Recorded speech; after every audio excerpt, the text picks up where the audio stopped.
దేవుడి పిల్లలైన మీ అందరికీ కూడా మన ప్రభువు రక్షకుడైన యేసుక్రీస్తు వారి పేరిట అందరూ కూడా ఉన్నామండి. మరి దేవుని యొక్క వాక్యం కథం చాలా టైం అయిపోయింది రోజు. మరి మీరు ఆలస్యంగా వచ్చారు, చల్లగా ఉందని, దానివల్ల కొంచెం సమయం అయితే ఎక్కువైంది. గమనించండి, 10:30 కల్లా నేను ముగించిన ప్రయత్నం చేస్తాను. ప్రేమైన వాళ్ళ దేవుని యొక్క వాక్యాన్ని మనం ఆలోచన చేస్తూ మిమ్మల్ని సాగిపోదాం. దేవాతి దేవుడు మరి బైబిల్ గ్రంథాలు మనకి ఇచ్చి అద్భుతమైనటువంటి విషయాలను మరి మనందరికీ కూడా వివరిస్తూ ఆయన చేసినటువంటి మహోన్నతమైనటువంటి కృప, మనం దేవుని ఎట్లా భయభక్తులు కలిగి ఉన్నారని అనేకమైనటువంటి విషయాలను మన కొరకు ఆయన విశదపరిచారు.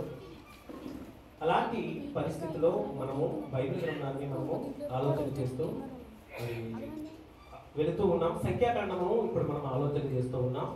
చివరి సెషన్లో సంఖ్యాకాండంలో మనము 24వ అధ్యాయంలో జరిగినటువంటి బాలాకు బిలాము యొక్క సందర్భాలను మనము ఆలోచన చేసాం. ఈరోజు 25వ అధ్యాయంలో మరి ఉన్నటువంటి విషయాలను మనము ఆలోచన చేద్దాం. 25వ అధ్యాయంలో ఉన్నటువంటి విషయాలు, ఈ యొక్క 24వ అధ్యాయం అంతా కూడా మీరు చూసినట్లయితే ఇశ్రాయేలును దీవించమని బిలామును తీసుకొని వచ్చినటువంటి బాలాకు, బిలాము యొక్క జీవితంలో ఎప్పుడు జరగనని మరి విషయాలు, ఎప్పుడు చెప్పనని ప్రవచనాలు ఈ యొక్క 24వ అధ్యాయంలో చెప్పడము మనము చూసాం. ప్రియమైన వాళ్ళారా, మరి అలాంటి పరిస్థితిలో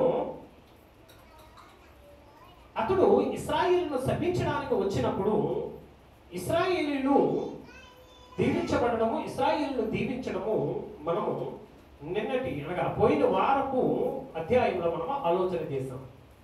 ప్రేమైన వాళ్ళరా, మరి అలాంటి మహోన్నతమైనటువంటి వ్యక్తి ప్రవక్తగా ఉన్నప్పటికీ తన యొక్క జీవితము, తన యొక్క బ్రతుకు నిజంగా దేవుడు చెప్పినట్లుగా నడుచుకోలేదు. అంటే దేవుడు చెప్పినట్లుగా ఎందుకు నడుచుకోలేదు, కారణం ఏంటి, రీజన్ ఏంటి అని మీరు ఆలోచన చేస్తే ధనం యొక్క వ్యామోహంలో పడిపోయాడు. ఎదురు పడిపోయాడు బిలాము, ధనం యొక్క వ్యామోహంలో పడిపోయాడు. గాడిద మాట్లాడిన ఆ మాటము, ఆ స్వరాన్ని అతడు ఏమవ్వలేకపోయాడు, గ్రహించలేకపోయాడు. గార్ధవముకు వాయిస్ రావడం ఏంటి, స్వరం రావడం ఏంటి, గాడిద మాట్లాడడం ఏంటన్న విషయాన్ని కూడా అతను ఏం చేయలేకపోయాడండి, గ్రహించలేకపోయాడు. అందుకే ప్రియమైన వాళ్ళ శాపగ్రస్తమైనటువంటి వ్యక్తిగా, శాపగ్రస్తమైనటువంటి ప్రవక్తగా మనము అతనిని చూస్తున్నాం. అయితే ప్రియమైన వాళ్ళ ఆ తర్వాత ఇశ్రాయేలీలు మోయాబీల విషయంలోనూ జరిగినటువంటి విషయాన్ని మనం ఆలోచన చేయాలి. అది చాలా చాలా అవసరమైనది. బిలాము ఇశ్రాయేలీలు ఆశీర్వదింపబడిన వారిని దీవించి వెళ్ళిపోయాడు. అంతే కదండి, బిలాము ఏం చేశాడు, ఇశ్రాయేలీలు ఆశీర్వదింపబడిన వారిని ఆశీర్వదించి వెళ్ళిపోయాడు. వెళ్ళిపోయిన తర్వాత మోయాబీలు కొన్ని కుతంత్రాలను పన్నారు. మేబీ అది బిలాము యొక్క ఆలోచన కూడా కావచ్చు. ఎందుకంటే బిలాము పైకి దేవుడు చెప్పిన మాటని చెప్పాడే కానీ మనసులో అంతా కూడా తనకు ధనము కూర్చునేటువంటి ఆలోచన మాత్రము పోలేదు. ఒకవేళ మారిన వాడైతే క్రొత్త నిబంధనలో ధనానికి ఆశపడినటువంటి బిలాము అనేటువంటి మాటను ఎత్తడు. ఎందుకంటే అతడు మారిన తర్వాత ఆ విషయాన్ని ఏం చేస్తాడు, మన క్రొత్త నిబంధనకు వచ్చేసరికి మార్చి రాస్తాడు దేవుడు. దేవునికి స్తోత్రం కలుగును గాక. కానీ అక్కడ అలా జరగలేదు. కానీ అక్కడ విషయాలు అలా రాయబడలేదు. అంటే బిలాము తన జీవితంలో ఒక ప్రవక్తగా ఉండడానికి అర్హుడే కాడు. కారణము ధనానికి ఆశపడినవాడు, డబ్బుకు ఆశపడినవాడు, తనకున్నటువంటి తన జీవితాన్ని అన్వేషిస్తున్నవాడు ధనానికి. ఏంటి, ఆకాను, బిలాము, గెహజీ, వీళ్ళ ముగ్గురును గురించి మనం మాట్లాడుకుంటాం. వీళ్ళ ముగ్గురు ధనము కోసం దేవుణ్ణి అమ్మేసినటువంటి వ్యక్తులు, ధనము కోసము తమ జీవితాలని అమ్మేసుకునేటువంటి, చంపేసుకునేటువంటి వ్యక్తులుగా మనం చూస్తాం. ఆ తర్వాత 25వ అధ్యాయానికి వచ్చేసరికి ప్రియమైన వాళ్ళరా, 25వ అధ్యాయంలో ఇశ్రాయేలులు హిత్తీములో దిగారు. ఎక్కడ దిగారు వాళ్ళు? హిత్తీము అనబడినటువంటి ప్రాంతంలో వాళ్ళు దిగారు. ఆ ప్రాంతంలో అక్కడ జరిగినటువంటి ఇన్సిడెంట్స్ మీరు చూడండి. మోయాబీ స్త్రీలు ఇశ్రాయేలులను వాళ్ళు విందుకు పిలిచారండి. దేనికి పిలిచారు? విందుకు పిలిచారు. వాళ్ళ ఊర్లో, మా ఊర్లో జాతర జరుగుతుందండి అన్నారు. ఇప్పుడు ఊరికాని ఊరు వెళ్ళాం అనుకోండి, ఆ ఊర్లో ఏదో పండుగ జరిగితే ఏం చేస్తాం మనం? దాదాపు మన క్రైస్తవులు అయినా సరే, పిలకపోయినా సరే ఏం చేస్తాము, అక్కడ ఏదో దొరుకుతుందిరా, ఏదో డబ్బులు చప్పుడు ఏర్పడుతుంది, వెళ్దాం పోదండి అని వెళ్తారు. అలా వెళ్ళినప్పుడు వచ్చినటువంటి వారిని ప్రియమైన వాళ్ళరా అక్కడ ఉన్నటువంటి స్త్రీల చేత ఆకర్షింపబడే విధముగా వారిని ప్రేరేపించి స్త్రీలను పంపించి ఇశ్రాయేలీయులు వారు వడ్డించినటువంటి ఆహారము, అంటే వారి విగ్రహాల దగ్గర వడ్డించినటువంటి ఆహారము భోజనము తిననట్లుగా వారిని ప్రేరేపించి చివరికి వారు మత్తులైనప్పుడు వారిని మత్తులుగా చేసి వారితో పాటుగా వ్యభిచారం చేసినటువంటి స్త్రీలుగా మనం చూస్తాం. అక్కడ ఒక మాట రాయబడింది, మోయాబీల తంత్రములు అని. దేవునికి స్తోత్రం కలుగునుగాక. ఏంటవి? మోయాబీల తంత్రములు. ఎందుకంటే ఎటు చూసినా సరే ఇశ్రాయేలీయులు దీవించబడిన వారు. ఇశ్రాయేలీయులను పడగొట్టడం అంత ఈజీ కాదు, ఇశ్రాయేలీయులను నాశనం చేయడం అంత ఈజీ కాదు. కాబట్టి ప్రియమైన వాళ్ళరా బలము పని చేయనప్పుడు బుర్ర పని చేయాలి. ఏ పని చేయాలి? బలము పని చేయనప్పుడు బుర్ర పని చేయాలి. ఇశ్రాయేలీయులను కూర్చి మోయాబీలు ఏమన్నారండి? పచ్చని గడ్డి చేయాలను నాకి వేయినట్లుగా వీరు మనల్ని ఏం చేస్తారు? నాకి వేస్తారు. అంటే వాళ్ళ జనాంగమును చూసి వాళ్ళ ప్రజలను చూసి అంతలా భయపడ్డారు మోయాబీలు. ఇప్పుడు బలముతో ఇశ్రాయేలును మనం ఏం చేయలేము, జయించలేము. కాబట్టి సులువుగా వీరిని ఏం చేయాలి? మనము కొట్టాలి, సులువుగా వీరిని మనము జయించాలి అని ప్రియమైన వాళ్ళరా అక్కడ ఎంత మరి మంచి మాట రాయబడిందంటే మోయాబీల తంత్రముల చేత అనేటువంటి మాటను మనం చూస్తాం. అంటే వాళ్ళు చేసినటువంటి తంత్రం, మంత్రాలు కాదు, తంత్రం అంటే ఏంటి? కుట్ర అని అర్థం అండి. తంత్రం అంటే అర్థం ఏంటివి? కుట్ర. ఎలా కుట్ర? ఎలాగైనా ఇశ్రాయేలీని నాశనం చేయాలి, ఎలాగైనా ఇశ్రాయేలీని పాడు చేయాలి. కాబట్టి వారు చేసినటువంటి ముఖ్యమైనటువంటి పని ఇది. ఇప్పుడు రెండు విషయాలు మీకు చెప్పాను ఏంటి? ఇది మూడో విషయం. పోయిన వారం ఒక విషయం లాస్ట్ లో చెప్పుకుందామని చెప్పాను. ఎవరైనా గుర్తు చేయండి, ఏమన్నా గుర్తు చేశారా? అసలు ఫస్ట్ డే గుర్తులేదు మీకు, లాస్ట్ డే గుర్తుంటది. ఏం చెప్పాను? మనిషి 3 చోట్ల పడిపోతాడని చెప్పాను. ఎన్ని చోట్ల పడిపోతాడు? గుర్తు చేయండి చెప్తానని చెప్పాను. చెప్పలేదు. ఒకటి, బిలాముకి సింహాసనం, అంటే బిలాముకి అధికారం ఇస్తాడు, ఘనతనిస్తాడు. ఏమిస్తాడు? ఘనత. రెండోది ఏమిస్తాడు? ధనమును ఇస్తానన్నాడు. ఏమిస్తాడు? ధనమును. మూడవది స్త్రీలు. ఏంటిది? అంటే మనిషి ఘనత దగ్గరైనా పడిపోతాడు, ధనము దగ్గరైనా పడిపోతాడు, స్త్రీల దగ్గరైనా పడిపోతాడు. అంటే ఏదో ఒక చోట ఖచ్చితంగా మనిషి ఏమైపోతాడు. అందుకే ఈ 3 విషయాలను మొదటిది వాడాడు, రెండోది వాడాడు, ఈ పడలేదు, చివరికి దేనిని వాడారు? స్త్రీని ఆయుధంగా వాడాడు. అంటే ప్రియమైన వాళ్ళరా ఇక్కడ మీరు గమనించినట్లయితే అక్కడ వాళ్ళు చేసినటువంటి పని ఒకటి, భోజనం చేసి వారి దేవతలకు నమస్కరించారు. అరే భోజనం పెట్టారు కదా, పోతే ఏముందని, మొక్కితే ఏముందని ఏం చేశారండి? వారి దేవతలకు నమస్కారం చేసినట్లుగా మనం చూస్తూ ఉన్నాం ప్రియమైన వాళ్ళ. ఇక మరొకటి మనం చూస్తే అంతమాత్రం కదా, ఆ స్త్రీలతో వారు వ్యభిచారం చేసినట్లుగా కూడా మనం చూస్తూ ఉన్నాం. అంత మాత్రమే కాదు, అప్పుడు యెహోవా యొక్క కోపము వారి మీద రగులుకొనెను. అప్పుడు యెహోవా మోషేతో ఇట్లనెను, నీవు నీ ప్రజల అధిపతులందరినీ తోడుకొని యెహోవా సన్నిధిని సూర్యునికి ఎదురుగా వారిని ఉరితీయుము, అప్పుడు యెహోవా కోపాగ్ని ఇశ్రాయేలు మీద నుండి తొలగిపోవునని చెప్పెను. కాబట్టి మోషే ఇశ్రాయేలు న్యాయాధిపతులను పిలిచి, మీలో ప్రతి వాడును బయలు పేరుతో కలుసుకున్న తన వంశములోని వారిని చంపవలెను. ఎవరైతే మోయాబీ స్త్రీలతో కలుసుకున్నారో, ఎవరైతే మోయాబీ స్త్రీలతో వ్యభిచారం చేశారో వారినందరినీ కూడా ఏం చేయమన్నాడండి? ఇప్పుడు ఎవరో చెప్పింది మాట? దేవుడే. ఎందుకంటే దేవునికి నచ్చదంటే ఏమైనా ఉన్నది అంటే ప్రియమైన వాళ్ళరా అది ఒకటి వ్యామోహం. ఏంటది? వ్యామోహము. అది కూడా రెండోది విగ్రహారాధన. రెండోది కూడా ఏంటంటే విగ్రహారాధన. దేవుని పిల్లలు వీరు, సజీవుడైనటువంటి దేవుని పిల్లలు, సజీవుడైనటువంటి దేవుని యొక్క క్రియలను చూచిన వారు విగ్రహాలకు వెళ్ళి ఏం చేశారండి? నమస్కారం చేశారు. అందుకే చాలా మంది అంటారు విగ్రహం తినేస్తే ఏముందండి, అందులో ఏమన్నా ఉందా అంటారు. ఏం ఉండదు. మొదట భోజనము, తర్వాత మొక్కు. ఏముంటది? మొదట భోజనం దగ్గరికి వెళ్తుంది. ఆ భోజనం చేస్తే ఏం అవ్వదండి. రెండోది ఏం చెప్తారు? వచ్చి నిలబడితే ఏమైపోద్ది అంటారు. ఏమంటారు? అలా వచ్చి నిలబడితే ఏమైపోతుంది? నిజమే కదా, నిలబడ్డాం ఏమైంది? జాతరకి వెళ్ళాం ఏమైంది? అక్కడ అమ్మేటువంటి చిచ్చటి తిన్నాం ఏమైంది? ఏంటి అక్కడి నుంచే మొదలవుతుందండి దేవుని కోపం. ఏంటి జాతరలకి వీటికి అంటే ప్రార్థనలకి మీటింగ్లు కంటే పరిగెడతారు, కానీ జాతరలు కట్టే మాత్రం ఎగేసుకొని పరిగెడతారండి. మామూలుగా కాదు. కొత్త బట్టలు వేసుకొని ఏంటి బయటలు అప్పడుకొని మొగాళ్ళు అయితే ఏం చేస్తారండి? ఆడవాళ్ళు ఏం చేస్తారు? చెవిదిద్దులు, మెడలు, ఈ గొలుసులు, దండలు పక్కింటికి అప్పచేసి ఎక్కడికి జాతరకి వెళ్తారు. ఎత్తిపోతే చీడపోతుంది. అంతే కదండి. ఎత్తుకెళ్ళిపోతే లబ్బో దిగమని చీడపోతాయి కదా. అంటే అడుక్కొని వెళ్ళి అక్కడికి వెళ్ళి ఆ సకలమైనటువంటి దరిద్రాలన్నీ కూడా అట్టించుకొని వచ్చే వారం తర్వాత నా గురించి ప్రార్థన చేయడం మా ఇంట్లో బాగాలేదు. ఏం బాగాలేదు? దేవుడు వద్దన్నది ఏం చేసినా సరే అది పాపమే. దేవుడు వద్దన్నది ఏం చేసినా సరే అది నేరమే. దేవుడు వద్దన్నది దేనిని చేసినా సరే ప్రియమైన వాళ్ళరా అది అపవిత్రమైనదే. వీరు సంరక్షణలో ఉండాల్సింది పోయి మోయాబీల జాతరలకు వెళ్ళారు, మోయాబీల విగ్రహారాధనకు వెళ్ళారు, అక్కడ భోజనం చేశారు, వారి దేవతలకు నమస్కరించారు.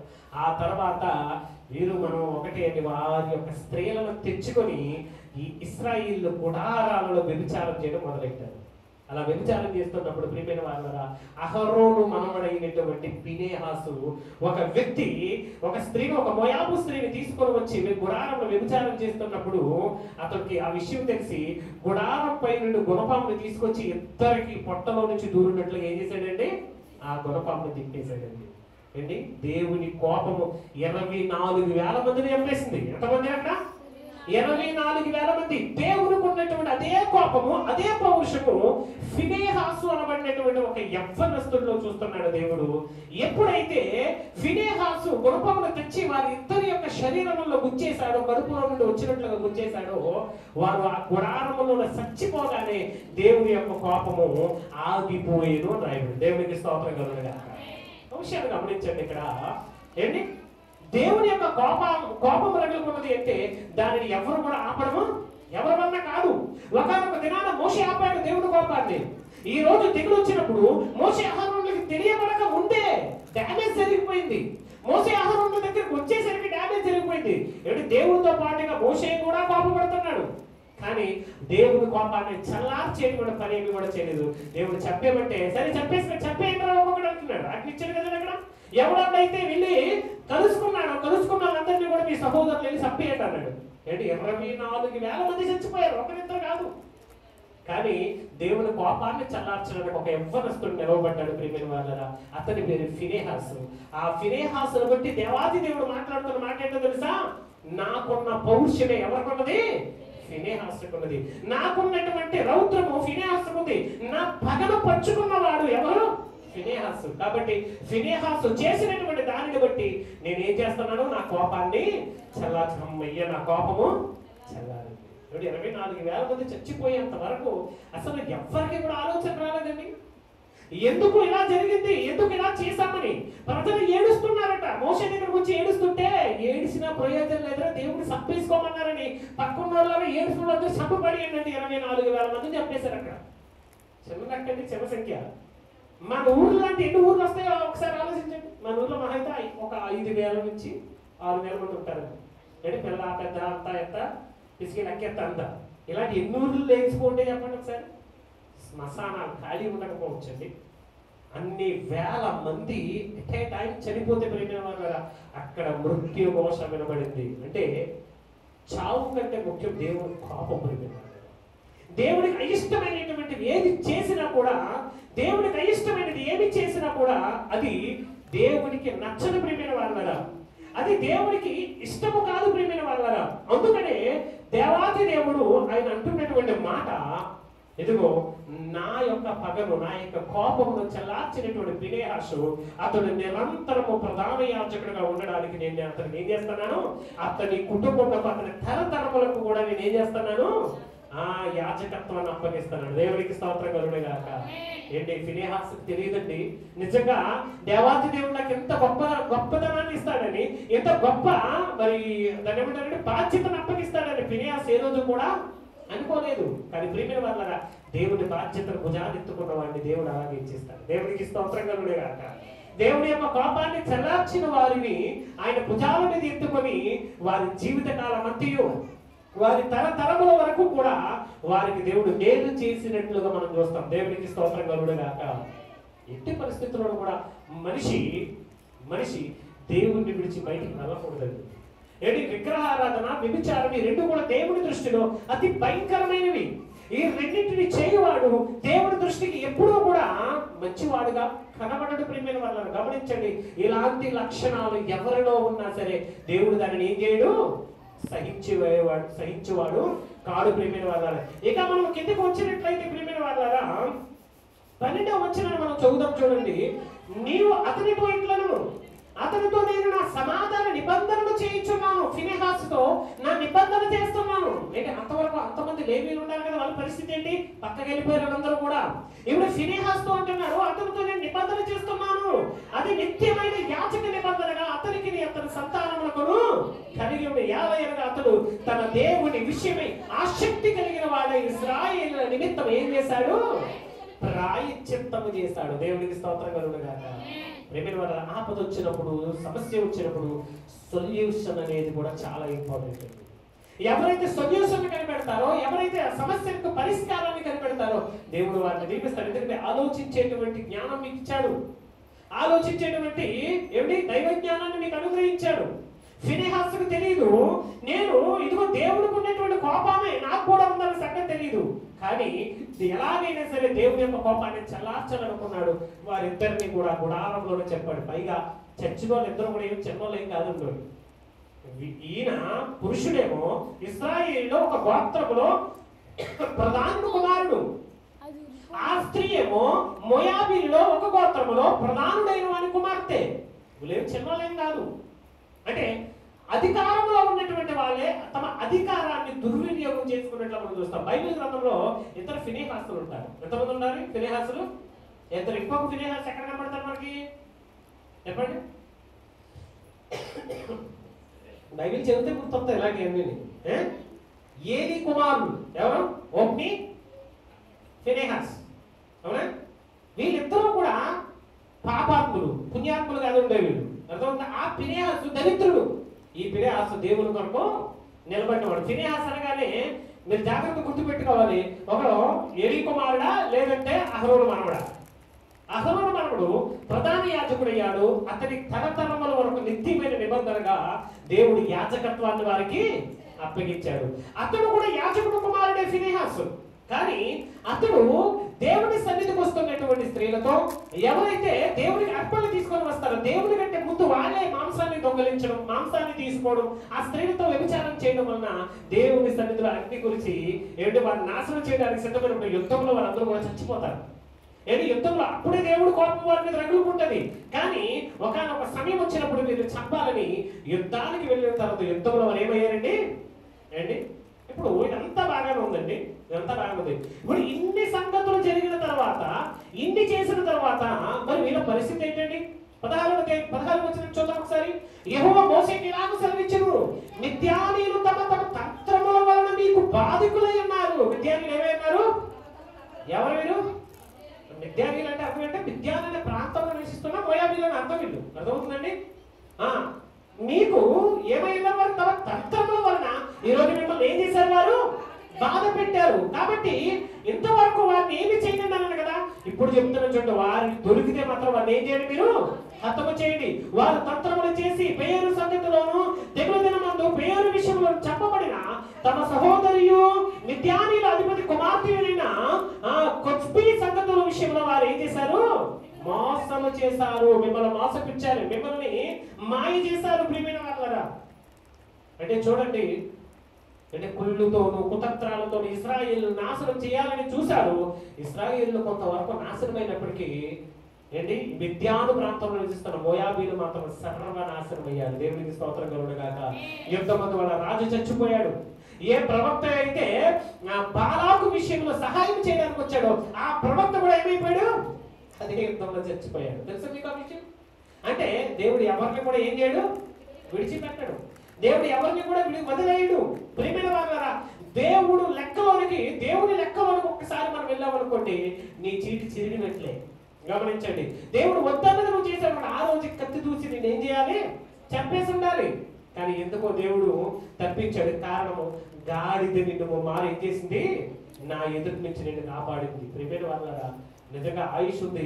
ఇశ్రాయేలును దీవించడం వరకు అతడు బ్రతుకున్నాడు. ఆ తర్వాత మనము బిలాము యొక్క క్యారెక్టర్ ఎక్కడ కూడా మనకు కనబడదండి. మొత్తం బిలాము యొక్క క్యారెక్టర్ అంతా కూడా మనము ఇంకా బైబిల్ గ్రంథంలో చూడండి. 26వ అధ్యాయానికి వచ్చేసరికి తెగులు ఆగిపోయిన తర్వాత యెహోవా మోషేకును యాజకుడు అహరోను కుమారుడైన ఎలియాజరుకును ఇలాగ సెలవిచ్చెను.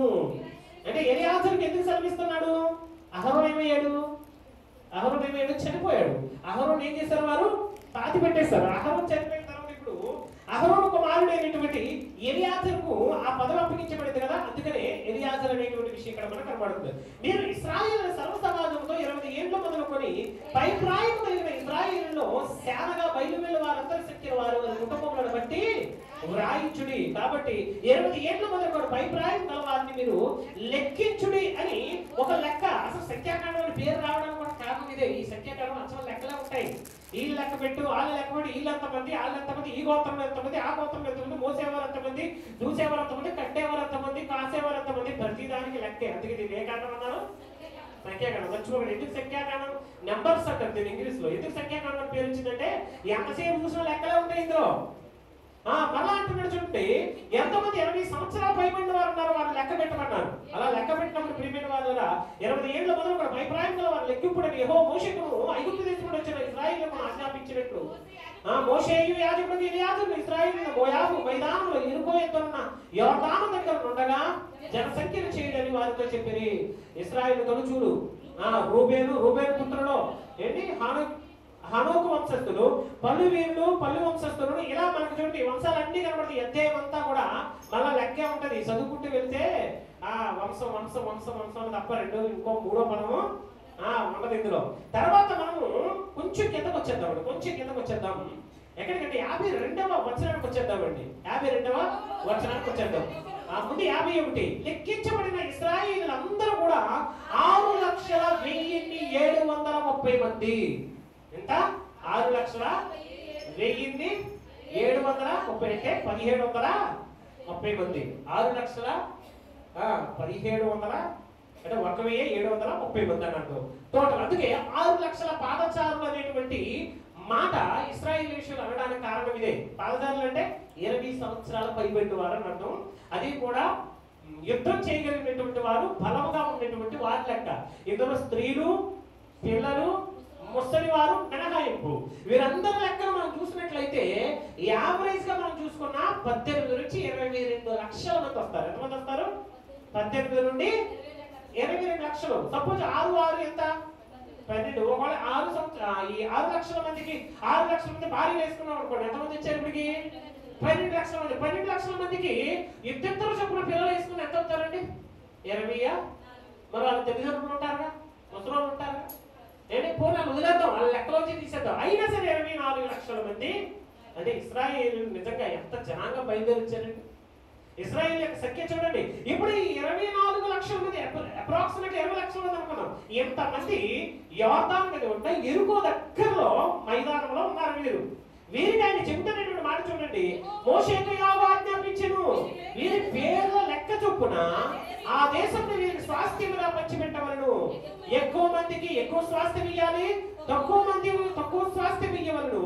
దాని జనసంఖ్యను బట్టి ఆయా గోత్రములకు స్వాస్థ్యాన్ని ఇవ్వాలి. ఆ చీట్లు వేసి భూమిని పంచిపెట్టవలను. వారు తమ పితరుల గోత్రముల సంఖ్య చొప్పున స్వాస్థ్యమును ఎక్కువ మందికేమి తక్కువ మందికేమి చీట్లు వేసి ఎవరి స్వాస్థ్యమును వారికి పంచిపెట్టాలి. ఇక్కడ మీరు కిందకు వచ్చినట్లయితే స్వాస్థ్యాలను పంచేటువంటి క్రమాన్ని మనము ఈ యొక్క అధ్యాయంలో మనం చూస్తాం. తర్వాత 63వ వచనం.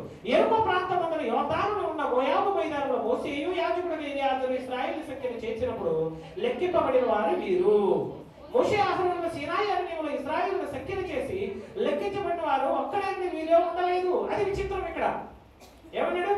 సీనాయి అరణ్యంలో లెక్క పెట్టినప్పుడు, సీను అరణ్యంలో బయలుదేరి వారు వచ్చినప్పుడు సీనాయి అరణ్యంలో ఎంతమంది లెక్క పెట్టారు? అప్పుడు 6 లక్షల మంది. ఎంతమంది లెక్క పెట్టారు అప్పుడు? 6 లక్షల మంది. అదే 6 లక్షల మంది రిప్లేస్ అయిపోయారు, ఒక్కడు కూడా లేడట. ఇందుకే ఈ అరణ్యంలో ఈ మార్గం మధ్యలో ఈ 38 సుమారుగా 36 సంవత్సరాల మధ్యలో ఏం జరిగిందండి? 6 లక్షల మంది ఎగిరిపోయారు. 6 లక్షల మంది ఎగిరిపోయి కొత్త వాళ్ళు పుట్టిన వాళ్ళు మళ్ళీ 20 సంవత్సరాల పైకి వయసు వచ్చేసి ఆల్రెడీ వాళ్ళు ఏమైపోయారు? ఇప్పుడు మళ్ళీ ఒక గొప్ప సైన్యం వాళ్ళే. అయ్య బాబోయ్, మీకు పాయింట్ అర్థమవుతుందా? అక్కడ లెక్క పెట్టిన వాళ్ళు ఒక్కడో లేడండి ఇందులో. అక్కడ లెక్క పెట్టిన వాళ్ళు ఒక్కడో లేడంటే అప్పటికి ఎవడో కూడా ఏమవ్వలేదు, అంటే పుట్టలేదు. దారిలో వస్తూ వాళ్ళ పిల్లలు కని పెద్దవాళ్ళందరూ ఎదిరించిన వాళ్ళందరూ చచ్చారు. ఎదిరించిన వాళ్ళందరూ కూడా మళ్ళీ కొత్త జనాంగాన్ని దేవుడు ఏం చేశాడు? ఇక్కడ వచ్చేసరికి ఎరుకో మైదానంలోకి పుట్టించాడు. చివరికి కనాను దేశం వెళ్ళిన వారు ఎంతమంది అంటే ఎంతమంది రాయబడి తెలుసా? ఇద్దరు. ఎంతమంది బయలుదేరిన వారు? లక్షల మంది. లక్షల మంది బయలుదేరారు. ఆయుష్ ఉంది, వయసు ఉంది, చిన్నపిల్లలు కూడా ఉన్నారు అందులో. కానీ ప్రియమైన వాళ్ళరా, కనాను దేశాన్ని స్వతంత్రించుకున్న వాళ్ళు ఎవరు కూడా లేరు. అంటే చాలా మంది యవ్వనస్తులు కూడా ఏమైపోయారు అక్కడ? దేవుని మీద సలిగిన, దేవుని మీద అలిగిన, దేవుని మీద గొడిగిన, మాకు ఆహారం పెట్టలేదు, మాకు మందేయలేదు, మాకు చిందేయలేదు, మాకు ఉల్లిగడ్డలు లేవు, కాకరకాయలు లేవు, కీకరకాయలు లేవు అని, ఏంటి ఆలుగడ్డలు లేవని అరణ్యం అంతా ఏం చేస్తున్నారంటే వీళ్ళు ఏడుస్తూనే ఉన్నారు. ఆ ఏడుపులు తగిలి వాళ్ళే ఏమైపోయారండి? చనిపోయారు. ఒక్కడో మిగల. ఏంటి ఆ ఏడుపులకి, ఆ యొక్క గొడవలకి ఒక్కరు కూడా మిగలేదు.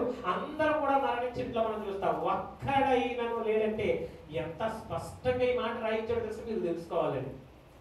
ఒక్కడు కూడా మిగలేదండి. దేవునికి వ్యతిరేకంగా మాట్లాడిన వాడు కానీ, నిలబడిన వాడు కానీ, సొడిగిన వాడు కానీ ఎవరిని కూడా దేవుడు ఏం చేయలేదు? మిగలనివ్వలేదు. ఒక నూతనమైన జనాంగాన్ని తీసుకొని వస్తున్నాడు. అప్పుడప్పుడు అనుకుంటాం, నేను లేకపోతే అది నడదు, నేను లేకపోతే ఇది ముందుకెళ్తాం, నేను లేకపోతే మీ వల్ల కాదు, నేను లేకపోతే అలాగే అనుకున్నాడు. ఏమనుకున్నాడండి? ప్రభువా, రోషంతో పౌరుషంతో నీ కొరకు నేను ఒక్కడినే మిగిలి ఉన్నానంటే నోరు మీద అన్నాడు. ఏమన్నాడు ఆయన? సింపుల్ గా నోరు మీద. ఇంకొక 7,000 మంది బయలుకు మోకాళ్ళకి మొక్కకి ఉన్నవాళ్ళు నాకున్నారు. నువ్వు పోతే ఎంత ఉంటే ఎంత, చెప్పింది చేయన్నాడు అంతే. అంటే ఆ దెబ్బకి ఒక్కసారి ఏరియా మనసు ఎలా ఉందో ఒకసారి ఆలోచించండి. అంటే మనం కూడా అదే తెలుసుకోవాలి. నేను లేకపోతే అవ్వదు అనేటువంటి ప్రశ్న, అలాంటి ఆలోచన మనకు రాకూడదు. మనము జస్ట్ ఒక పాత్ర మాత్రమే, ఒక చిన్న పాత్ర మాత్రమే. దేవుని యొక్క పరిచయంలో, దేవుని యొక్క క్రియల్లో, దేవుడు నడిపించేటువంటి దానిలో మనం ఒక చిన్న ఏంటి సాధనాలు మాత్రమే. నువ్వు లేనంత మాత్రాన ఏంటి ఇప్పుడు చూడండి, రొమ్మ కొట్టే కర్ర అనుకోండి, కర్ర చేయించి నేను లేకపోతే రొమ్మ బాగుందన్నాడు అనుకోండి, ఈ కర్ర పారేసి ఏం చేస్తాం? కొత్తగా తెచ్చుకుంటాం. అంతేగాని అయ్యో ఈ కర్ర పోతే ఎలా బాధపడతాం. మనం ఎన్ని కర్రలు మార్చాము, కానీ రొమ్మ మాత్రమే స్థిరం. దేవునికి స్తోత్రం కలుగును. ఏంటి దేవుని స్తుతించేవారు ప్రియమైన వాళ్ళ కథలకు నిత్యం నిలిచి సియోను కొండలో ఉంటారు. ఇద్దరే ఉన్నారు, కాలేబు యెహోషువ. వీరిద్దరు మాత్రమే. ఎందుకు ఈ లెక్కలు చెప్తున్నాడు అంటే, అక్కడ లెక్క పెట్టినటువంటి వారిలో ఏ ఒక్కడును కూడా ఇక్కడకు చేరుకోలేదు అంటే అది ఎంత భయంకరమైనటువంటి మరి విషయం మీరు ఆలోచించండి. మధ్య మధ్యలో చూడండి, ఇప్పుడు చేరుకోలేని వాళ్ళు ఎలా చచ్చిపోయారు రాస్తారు. ఇప్పుడు మళ్ళీ ఇప్పుడు ఇంతవరకు చేరుకోలేదు, మధ్యలో ఏం జరిగింది? కొన్ని విషయాలు మీకు చూపిస్తాను. 9వ వచనం చూడండి. కోరాహును తన సమూహంతో పేరు పొందిన వాడు అతని సమాజము యెహోవాకు విరోధముగా వాదించినప్పుడు, సమాజంలో మోషే అహరోనులకు విరోధముగా వాదించినప్పుడు దాతాను అబీరాములు వీరు ఆ సమూహము వారు మృతి పొందినప్పుడు అగ్ని 250 మందిని భక్షించినందున, భూమిలో తన నోరు తెరిచినందుకు వారిని కోరాహును నెగ్గివేసినందున వారు దృష్టాంతములై ఉన్నారు. అయితే కోరాహు కుమారుడు చావలేదు, కోరాహు కుమారులు చనిపోలేదు. వారు అనేకమైన కీర్తనలు రాశారు. కీర్తన గ్రంథంలో కోరాహు కుమారుల కీర్తనలని మనము చదువుతూ ఉంటాం ప్రియమైన వాళ్ళరా. అంటే కోరాహు సంతానం అంతా కూడా ఏంటి ఎవరి సంతానం అంటే? లేవి సంతానం అదంతా కూడా. ఏంటి వాళ్ళు యాచకులుగా ఉండాల్సిన వారు. ఏ మోసేనే దేవుడు పిలిచాడా? ఏ అహరోనుని పిలిచాడా? ఏ ఆ పాస్టర్ శక్తిని వినాలా, మేము చెప్తే వినరా అనేటువంటి ఆలోచన కలిగిన వారు వీళ్ళందరూ కూడా. అప్పుడు ఏం జరిగిందండి? భూమి నెరలు విడిచి అగ్ని దిగి వచ్చి వారిని కాల్చి వేసి భూమి వారిని ఏం చేసింది? 250 మంది. ఇలాగే అరణ్యంలో చనిపోయినటువంటి వారు అనేక మందిని మనం చూస్తాం ప్రియమైన వాళ్ళరా. ఇంతకు ముందు వచ్చినటువంటి తెగుల్లో కూడా ఎంతమంది చచ్చిపోయారండి? 24,000 మంది ముందు అధ్యాయంలో చనిపోవడం మనం చూస్తాం ప్రియమైన వాళ్ళరా. ఈ అధ్యాయాలన్నీ కూడా మనం చదువుకుంటూ వచ్చినప్పుడు ఎన్నో విషయాలు మనకు కనబడతాయి. కానీ ఒక విషయాన్ని మాత్రం మీరు మనసులో పెట్టుకోండి. దేవునికి వ్యతిరేకంగా నువ్వు నిలబడినప్పుడు, దేవాతి దేవునికి వ్యతిరేకంగా నీవు స్టాండ్ అయినప్పుడు నీవు ఆయన సన్నిధిలో నిలబడా లేవు. నీ పాదాలు నిలబడేంత శక్తి కలిగినవి కావు. ఆయన నిలబెడితే నువ్వు నిలబడగలవు తప్ప ఆయన్ని ఎదిరించి నువ్వు ఎన్నటికీ కూడా ఏమి ఆయన పాదాల దగ్గర ప్రభా నేను పాపిని, ప్రభా నేను తప్పు చేశాను, ప్రభా నేను అపరాధం చేశాను నువ్వు వేడుకున్నప్పుడు ఆయన నిన్ను క్షమించే ఉన్నతమైనటువంటి చోటుకి నిన్ను తీసుకొని వెళతాడు తప్ప నీవు దేవుడిని బాధ పెట్టే విధంగా, దేవుడి మీద సరిగే విధంగా నా అప్పులు తీరట్లేదు, ఇన్ని సంవత్సరాలుగా దేవుడు నమ్ముకున్నాను, దేవుడు నాకు ఏం చేసేయలేదు సొనక్కండి. ప్రతిదానికి కూడా ఒక సమయం ఉంటుంది. నేను నమ్ముతాను ఒక విషయాన్ని, దేవుడు ఒక వాగ్దానం మన జీవితంలో చేస్తుంటాడు. ఆ వాగ్దానం నెరవేరడానికి ఒక సమయం ఉంది, ఆ వాగ్దానము నెరవేరడానికి ఒక స్థలం ఉంది, ఒక సమయం ఉంది. ఆ వ్యక్తి విషయంలో మాత్రమే ఆ వాగ్దానం ఆ సమయానికి నెరవేరుతుంది. అంతే తప్ప ప్రియమైన వాళ్ళ ఆ సమయం వచ్చేంత వరకు ఏం చేయాలండి? ఎదురు చూడాలి. అందుకే అంటాడు, బలిష్టమైన తన చేతుల క్రింద మీరు ఏం చేయాలి? ఎందుకు? తగిన సమయంలో ఆయన మిమ్మల్ని ఏం చేస్తాడు అంటే, ఆ వాగ్దానం నెరవేరవలసినటువంటి తగిన సమయం ఒకటి ఉంది. ఆ తగిన సమయంలో దేవుడు మిమ్మల్ని హెచ్చించినట్లు బలిష్టమైన ఆయన చేతుల క్రింద మీరు దీన మనస్కులై ఉండి అంటున్నాడు. చెప్పిన వాళ్ళ ఆ రోజు అలా ఎదురు చూశారు. అందుకే వాగ్దాన భూమిని స్వతంత్రించుకున్నాడు యెహోషువ కాలేబు. ఏంటి నాయకులుగా మారారు వారు. ఏంటి దేవుని కొరకు శ్రమ పడ్డారు వారు. మోషే వారిని పంపిన ప్రతి చోటికి వెళ్ళి వారు ఏం చేశారండి? పని చేయించు వచ్చారు. మోషే వారికి ఏ పని అప్పగించాడో, ఏ బాధ్యత అప్పగించాడో, మోషే వారికి ఏ బాధ్యతను అప్పగించాడో ఆ బాధ్యత విషయంలో ఏం చేశారండి? నమ్మకత్వంతో పని చేసుకొని వారు వచ్చినట్లుగా మనం చూస్తాం. ప్రేమైన వాళ్ళ అలాంటి వారిని దేవుడు ఎన్నటికీ కూడా విడిచిపెట్టడు. ఏంటి చాలా మంది అనుకోవచ్చు, దేవుడి పరిచర్యకి వెళ్తే మాకేమొస్తుందండి, దేవుడి పరిచర్య చేస్తే మాకేమొస్తుందండి, దేవుడి పని చేస్తే మాకేమొస్తుందండి, ఇప్పుడే మేము బోళ్ళని అప్పుల్లో ఉన్నామండి, ఇప్పుడే మేము సమస్యల్లో ఉన్నామండి అని అనుకోవచ్చు. కానీ దేవుడు హెచ్చించాలి అంటే ప్రేమైన వాళ్ళరా ఏ రాగైనా సరే నేను ఏం చేయగలడు? హెచ్చించగలడు. దేవుడు మిమ్మల్ని దీవించాలనుకుంటే ఎలాగైనా సరే దేవుడు మిమ్మల్ని దీవించగలడు. అది పెద్ద విషయమేమి కాదు. కానీ నువ్వు దేవుడిని తక్కువ అంచనా వేసి నేను నా పని చేసుకుంటే, నేను ఆ యొక్క పని చేసుకుంటే, లేదా నేను వేటకెళ్తే, నేను ఈ పని చేసుకుంటే నేను గొప్పవాడిని అవుతాను తప్ప దేవుడు పరిచయం చేస్తే గొప్పవాడిని అవుతానా అనేటువంటి ఆలోచన ఎన్నటికీ కూడా మీకు రాకూడదు. ఒకవేళ దేవుడు మిమ్మల్ని పిలిస్తే, దేవుడు ఒకవేళ సేవ కొరకే మిమ్మల్ని ఏర్పరచుకుంటే మీరు ఆ మాటకు లోబడి ఏం చేయాలి? బలిష్టమైన చేతుల క్రింద దీన మనస్కులై ప్రభువా నువ్వు ఏం చెబితే నేను అది చేయటం నేను సమర్థుడు, నువ్వేది అప్పగిస్తావో దానినే నేను చేస్తాను ప్రభు అని నీవు దేవుని సన్నిధిలో సరెండర్ అయితే ఫినెహాసుకు దేవుడు గొప్ప అవకాశం ఉంది. ఫినెహాస్ అనుకోలేదు నేను గొప్ప యాజకుడు అవుతాను. యాజకుడి వంశమే, కానీ నేను ప్రధాన యాజకుడు అవుతాను. నా వంశం ఏంటి? అహరోనుకి ఒక్కడే కుమారుడు. అహరోనుకు చాలా మంది కుమారులు ఉన్నారు. అలా చాలా మంది కుమారులు ఫినెహాసు మనవడు ఒక మనవడు అంతే. ఇప్పుడు మా నాన్నగారు ఉన్నారు, మా నాన్నగారికి నేను ఒక్కడే మనవడా? ఎక్కడ పోనీ మా నాన్నగారికి ఒక్కడే కొడుక? పోనీ మా తాతగారికి ఒక్కడే మనవడు? ఎంతమంది ఉన్నారండి? ఓ 10-12 మంది ఉంటాయి కదండి. అందులో ఒక వ్యక్తిని దేవుడు ఎన్నుకున్నాడు. దేవుడి కొరకు నిలబడిన వ్యక్తిని, ఒక వ్యక్తిని ఎన్నుకొని దేవుడు దీవించాడు అనుకోండి, ఏంటి అతను దీవించినటువంటి దీవెన, దేవుడు దీవించిన దీవెన చిరకాలం ఉంటుంది. దేవుడికి స్తోత్రం కలుగును గాక. టెంపరరీ కానే కాదు, ఒకరోజు 2 రోజులు ఉండి పోయేది కానే కాదు. ప్రియమైన వాళ్ళారా గమనించండి, మీరు ఈ విషయాన్ని మీ మనసులో పెట్టుకొని దేవుడి కోసం నిలబడడానికి మీరు ప్రయత్నం చేయాలి. దేవుడి కోసం బలంగా ఉండడానికి మీరు ప్రయత్నం చేయాలి. ఏంటి వారు మిద్యాను దేశంలో ఉన్నటువంటి మోయాబీలు ఇశ్రాయేలును మోసం చేశారు. కానీ మోసం చేత వారు ఏం చేయబడ్డారండి? కూలబడ్డారు. ఏంటి ఇశ్రాయేలుతో చెప్పాడు కదా దేవుడు, ఇదిగో వారిని ఏమీ చేయకుండా వారిని సహోదరులే అని నేను చెప్పాను కదా. ఇప్పుడు చెప్తున్నాను, మీ నాశనానికి వారు కారకులయ్యారు కాబట్టి వారి నాశనానికి కూడా మీరు ఏమవ్వండి? కారకులు కండి.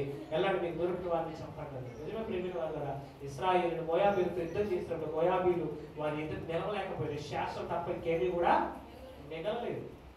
గమనించండి ప్రేమిన వాళ్ళరా, దేవుడికి విరోధంగా ఏ వ్యక్తి వెళ్ళినా, ఏ మతోన్మాది వెళ్ళినా, క్రైస్తవులతో నేను పోరాడుతున్నాను అనుకుంటున్నారు మతోన్మాదులు. ప్రభుత్వాలు అనుకుంటున్నాయి మేము క్రైస్తవులను అనుకుంటున్నాం అనుకుంటున్నారు ప్రభుత్వాలు. ఇలాంటి పెద్ద పెద్ద ప్రభుత్వాలే దేవుని సన్నిధిలో దిక్కు లేకుండా మూలన పడ్డాయి.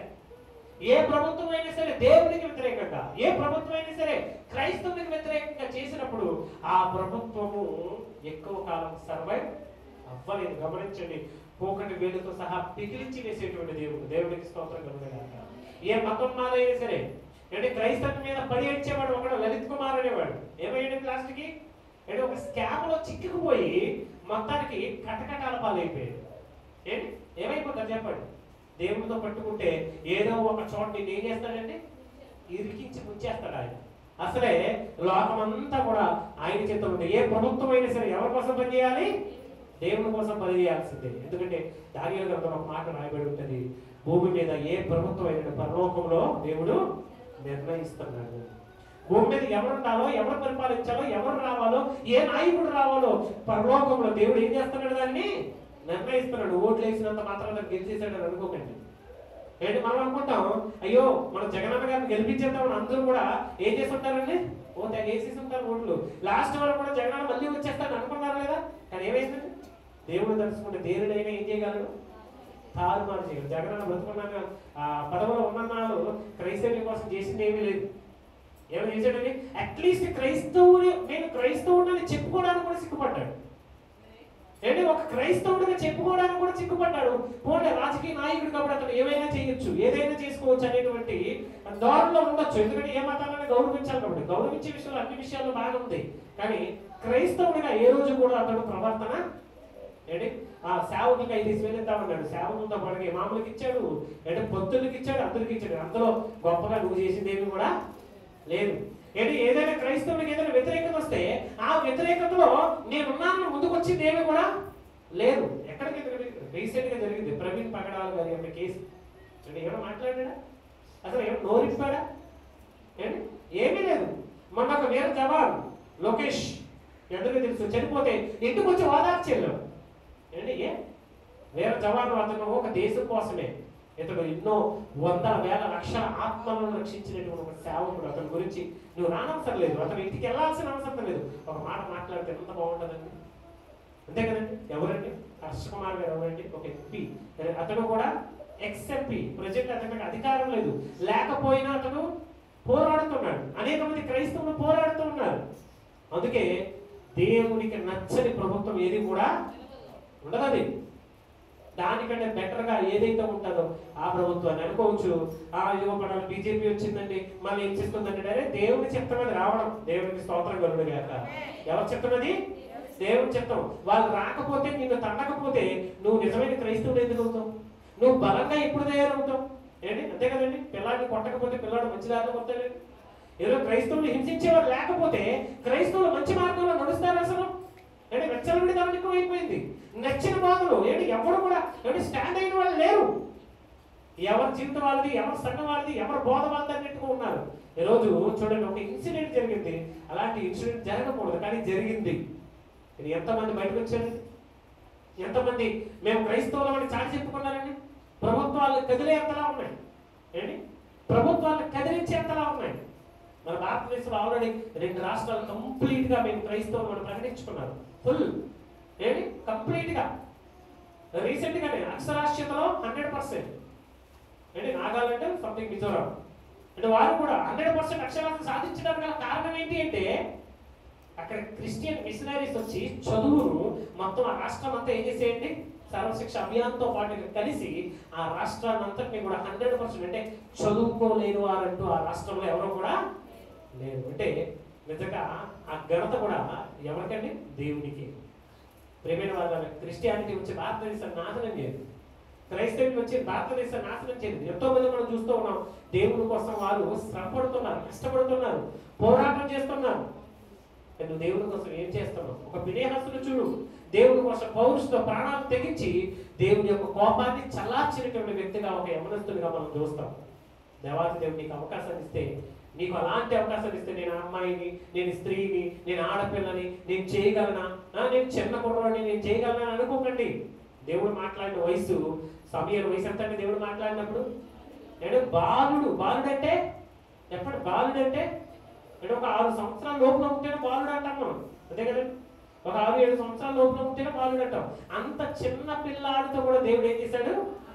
మాట్లాడాడు. ఇదిగో సంభవించబోయేటువంటి కీడును గురించి పోయి ఏలితో చెప్పు అన్నాడు. ఆ ఫినెహాస్ ఓప్ని వీళ్ళిద్దరూ కూడా చచ్చిపోతారు, వాళ్ళు దేవుడికి వ్యతిరేకంగా చేస్తున్నారని.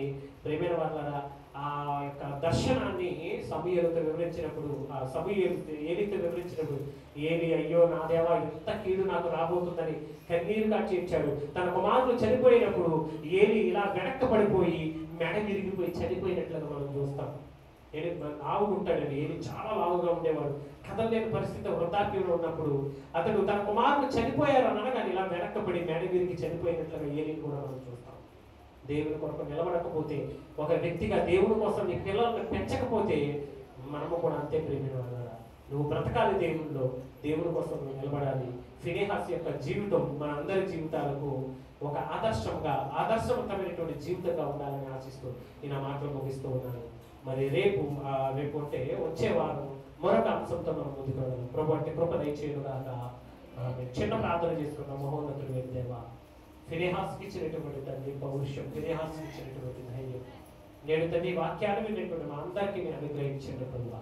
నాయన ఇదిగో తండ్రి మోయాబీలు తంత్రముల చేత ఇశ్రాయేలు నాశనం చేయాలని చూశారు, వారి నాశనాన్ని వారి గుర్తించుకున్నారు. అలాంటి మనసు లేకుండా, అలాంటి తండ్రి జీవితం లేకుండా ప్రభువా, అలాంటి ఆలోచన లేకుండా మేము జీవించుటకు సహాయం అనుగ్రహించమని ప్రార్థిస్తూ ఉన్నాం. ఇదిగో తండ్రి నీ పాద సన్నిధిలో ఉన్నటువంటి మేము నాయన నీ సన్నిధిలో మరొకసారి మేము మొరపెడుతూ ఉన్నాం, విజ్ఞాపనం చేస్తూ ఉన్నాం. మమ్మల్ని మీరు జ్ఞాపకం చేసుకోవమని ప్రార్థిస్తూ ఉన్నాం. నా తండ్రి నీకే వందనాలు. ఈ సమయంలో ప్రభువా ఇదిగో ఈ వాక్యాన్ని వింటున్నటువంటి మీ బిడ్డలు లైవ్ ద్వారా, అలాగే తండ్రి రికార్డెడ్ వీడియో ద్వారా వింటున్నటువంటి వారిని, వారి కుటుంబాలను మీరు జ్ఞాపకం చేసుకోవమని ప్రార్థిస్తూ ఉన్నాం.